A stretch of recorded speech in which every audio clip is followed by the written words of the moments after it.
Ποια είναι η σχέση του ζευγαριού?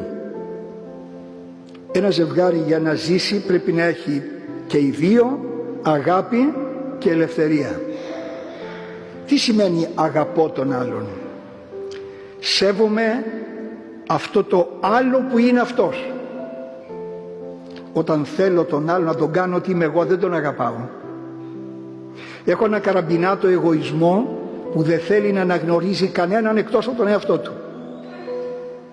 Υπάρχει ένα ωραίο τραγούδι. Το τραγουδάτε και τα παιδιά μας το τραγουδάνε, αλλά δεν το καταλαβαίνουν. Σ' αγαπώ γιατί είσαι ωραία, σ' αγαπώ γιατί είσαι εσύ. Τι θα πει σ' αγαπώ γιατί είσαι εσύ? Θα πει σ' αγαπώ και μπορώ να σ' αγαπάω γιατί δεν είσαι εγώ. Γιατί αν θέλω να σε κάνω εγώ, δεν σ' αγαπάω. Τελεία και παύλα.